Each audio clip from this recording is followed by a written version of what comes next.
Good morning, Solarfest. Good morning, Solarfest. Woo! Woo! That's better. So we're doing things a little bit different this year. We're going to do a couple of workshops from the main stage. So if you want, all come on down to the main stage for our first workshop, Building a Climate Movement by Theo Tolka.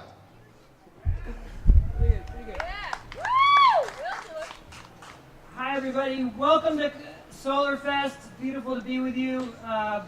This event is part of what's necessary to save the planet, human beings learning to respect Mother Earth and to resist greedy oil companies. So we're so grateful to be here. We're 350 Vermont, and we'll be running a climate camp all weekend. We're up behind the white tent up there. We have a whole weekend of workshops on climate change and the current science, and I hope you'll join us for some of that. I'm joined by May McBride. May. And the youngest presenter in climate in Solarfest history is up here also.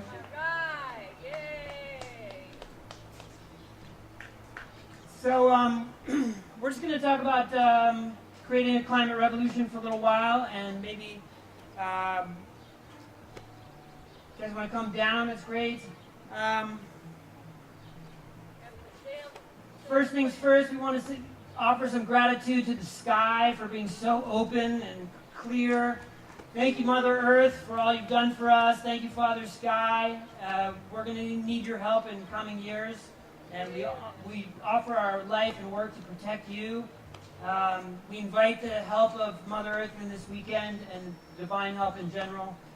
We invite this Solarfest to be blessed with good luck and success and harmony and good music. And so, thank you, everybody. All right, yay! You want to take a crack at it? Cool. Well, I'm Theo Talcott. I'm started Transition Town Manchester in Manchester, Vermont. I've been volunteering here for 5 years. I love Solarfest. I think it's a great sort of community space of working hard on what's most important, which is saving the Earth. And thank you all for coming out. And let's hope we all call our friends and get more people to come. So I just watched Gasland 2 twice this week.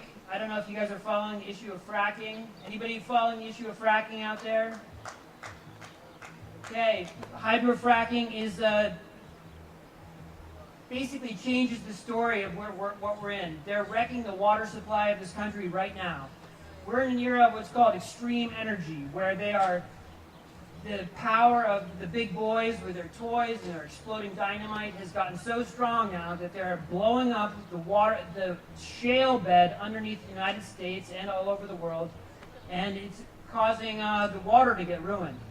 So we really have to start a resistance movement against oil companies and irresponsible capitalism and all that stuff. So it's okay to have a green lifestyle and be organic and bike, but that is no substitute for resisting corporations and the takeover of our government. It has to stop. What's happening in D.C. cannot go on for very long and have us have a livable future. So I really encourage everybody to just stop accepting the unacceptable. America is not supposed to be this way. We're not supposed to have our government bought off by oil companies. It's just not right. And we have to make a movement that changes the world. We are not on track now to heading towards a livable future. If you kind of plan out 50 years in your mind about where we're going as a society, it's really not there. And I think that should be unacceptable to us. We as a species have a right to survive. We have a right to demand a livable future. That's some language that's coming out of Peaceful Uprising and Tim DeChristopher's out in Utah. Demand a livable future. We have a right to that. So hopefully that's what we'll work together to build this weekend, a movement that saves the Earth. And thank you, everybody. That's about all I have.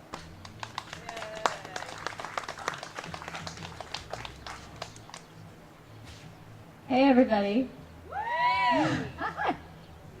So it's kind of intimidating to be up on this stage, but I don't know, it's a strange way to do a workshop. But I'm Maeve McBride, and I am the coordinator for 350 Vermont, and we are the statewide chapter of the organization you probably know quite well, Bill McKibben's 350.org.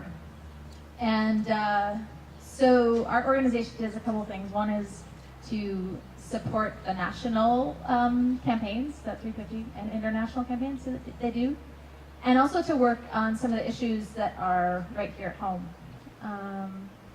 And just to start by saying that we're really excited.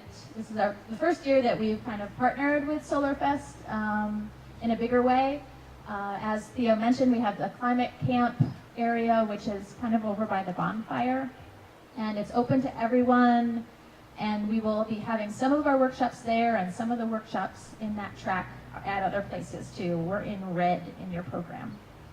So lots of great stuff going on. We have so many different members of the climate movement, both locally and regionally here. I see out there in the audience at least one of the Climate Summer Riders. Yay! And they are here volunteering for y'all. And they have a really great program. They get on their bikes all summer long, and they bike in teams of 5 or 6 people, youth. They're 18 to 25.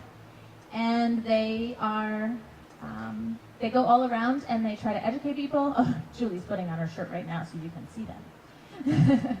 And they go around and do climate service projects and education and photo petitions. So if you get a chance, definitely talk to some of those guys. They're really passionate about what they're doing, and it's really exciting to see the youth really engaged in this movement. Let's see, what else do I want to share? Let me just talk a little bit about 2 of our campaigns. I think the intention of this segment was to give you a bit of an update about what's going on. Do you want to say something, Spencer? So one of the issues that we're working hard here in Vermont is the tar sands issue. And for those of you who might not know, there is an existing pipeline, oil pipeline, that runs through the Northeast Kingdom, going from Montreal to Portland, Maine. And right now, it carries oil from Portland to Montreal. But there are plans afoot to have it carry tar sands going in the opposite direction. So reversing what we call a reversal of the flow. And I'm sure some of you have seen the pretty tragic oil spills of late. There was one in Arkansas, right in a suburban neighborhood. And there was one in the Kalamazoo River in Michigan a couple of years ago. And with tar sands, it's extremely hard to clean up once it spills. So we're working hard to keep tar sands out of Vermont. So you can help us with that. We have lots of ways to get involved. We have look, we're joined by a kitty up here. Yay. We have a walk happening along the pipeline next weekend, going from North Troy, which is almost at the border with Canada, down to Irisburg. And we'll have more info about that over in our area if you want to find out.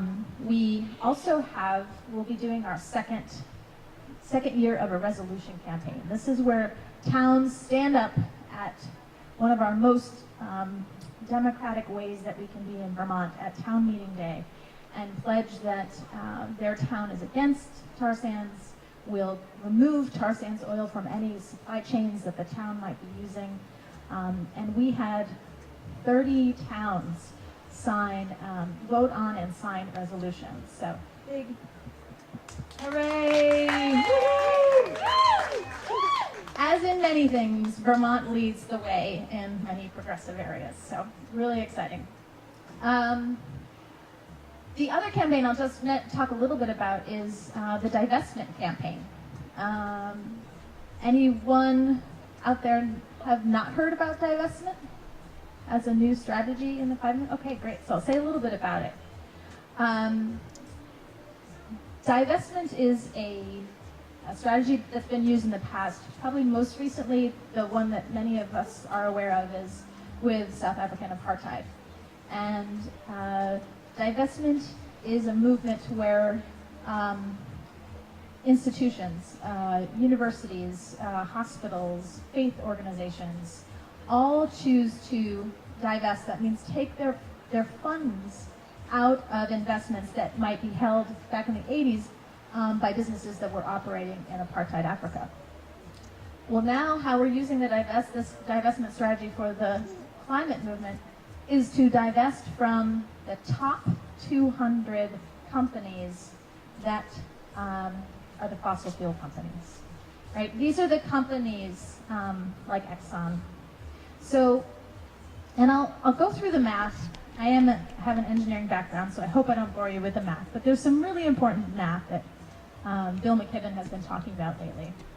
And that is that there are kind of three numbers to talk about. One is that we can't have, internationally, we've agreed that we can't have more than 2 degrees Celsius warming, right? So that's kind of the threshold of catastrophic climate change. Already we're close to 1 degree Celsius of change, and we're feeling that, right? These torrential rains, the crazy hurricanes, all the extreme weather, the fires, the droughts. So 2 degrees.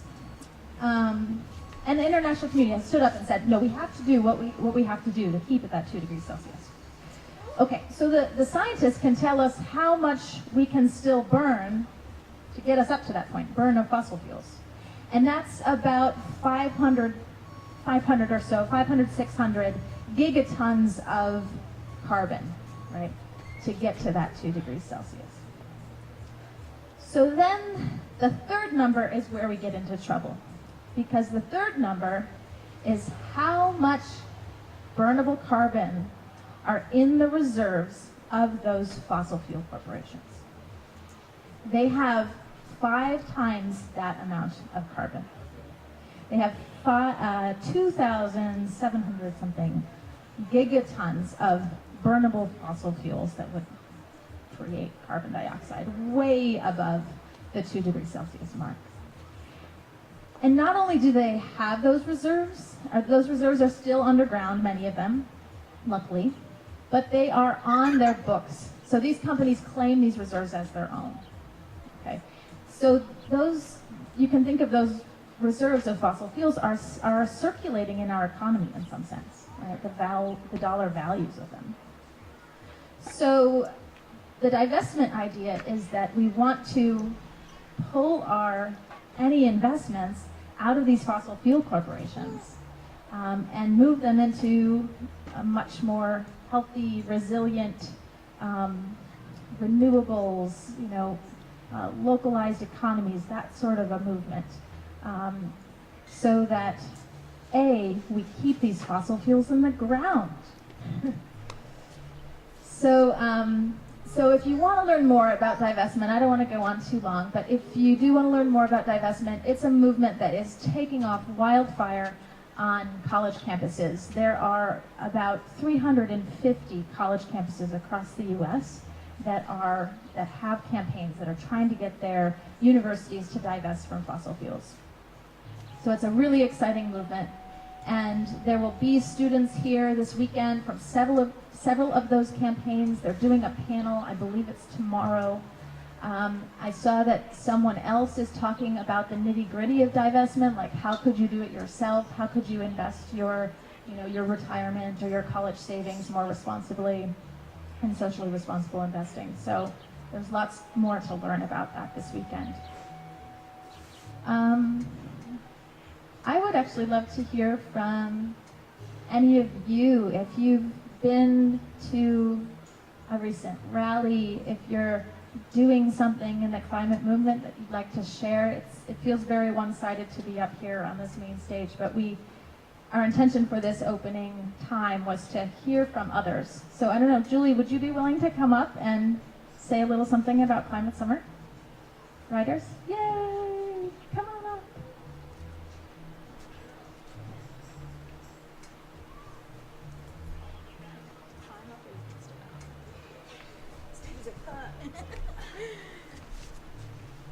Goodness, I did not plan for this to happen. Hello, my name is Julie Salvatoriello. I am myself from Hanover, New Hampshire, and I have a little group of 6 counting me, and we're part of this program, Climate Summer. There are 23 riders in all, and we're a bunch of young people between the ages of 18 and 25. Most of us are in college. I'm personally not. I didn't do a lot of stuff in college, so I'm kind of making up for it now. And we're wearing these bright orange shirts, so you'll probably see us walking around like there's one back there. Hi, Ben. And we have dedicated our summer to riding around solely by bicycle. We're not going to get in any cars. And we're, it's been really hard. Vermont, New Hampshire, there's a lot of hills here. And we're trying to grow the climate movement, basically. We are spending about a week in each town. We bike to each one. We biked here from Rutland today, or yesterday. Woo! Nice, scary gravel roads. We've got 2 trailers that we're dragging along with us. We switch those off. And we're trying to grow the movement, really. We're trying to connect towns. We're trying to create sparks and see if anything catches. We're to connect the towns, to grow the movement within the towns, to grow the movement within the state. We collect a lot of contacts. We're collecting a lot of leads in the business sense to just get more and more people involved and grow more of the movement. And we've been learning so much. There's so much information that I didn't have before I came here. I'm more of a permaculture, sustainable agriculture type. And I'm learning so much about all the politics of all this. And I met Maeve, and Maeve is the coolest person. And her children are adorable. And it's been hard, but it's been a crazy lot of fun. And I've been working with a really great group. And there's a lot of things we're just trying to figure out on our own. I'm technically the team leader, but I think the most that I do is really budget, because my team works together really well. We've got an event coordinator, an outreach coordinator, a media coordinator, and a new media coordinator. And it's just all these things about gathering together, and we call up radio stations and we tweet things, and it's really exciting for me, who's never done anything like this before, to just get thrown into it. And I don't think I really knew about divestment before I came here. So this is about the one month mark. We've got another month to go. And we've been to Brattleboro, Middlebury, and Rutland. And we're going up to Newport to join in the Tar Sands rally, Tar Sands March, the Kingdom Walk? Kingdom Walk. Thank you, Maeve. And after that, we're going to Lancaster, and then Portsmouth, New Hampshire, and there's going to be a big rally against the coal plant there. We're joining up with our Maine team, Maine as in the state of Maine. And then we're all going down to the Cape to look at the proposed site for Cape Wind, which will be the largest / first fully permitted offshore wind farm, if we can get it started. It's been held up by a whole bunch of little things for the past several years. So, thank you very much for your time. This is my impromptu speech, and thank you, Maeve. Thanks, Julie. I just want to mention some of the other, I said this, but I didn't mention the names of other people who are involved in Climate Camp. We have also Rising Tide Vermont, who will be talking about the gas pipeline up in Addison County during this weekend. And we have members from 350 Massachusetts, which is another statewide 350 chapter. So they will all be around. And actually the program director for Climate Summer, the program you just heard about, will be here too. So if you know of any young people that would be interested in something like that, it would be a great time to connect about that program. So I think that's all I have.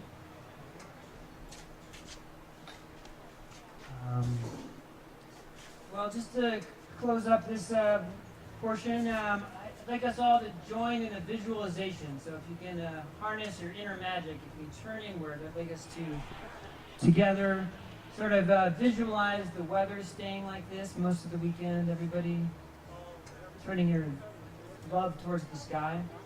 I'd like us to let us see that pipeline of fracking gas that they want to send down into the middle of Vermont. We're seeing that being blocked. Come see Rising Tide talk about that. We're seeing a lot of people come to Solarfest this year, just the right amount, a full bunch of parking lots. Wonderful. And let's see fracking being blocked all over the world. And the truth coming out. Let us see the beginning of the age of truth, where the big lies are no longer running the world, and where the truth about solar power and people power and community and organic food become the dominant way of the future, so that we can have a livable future together for thousands of years here on this earth. May it be so.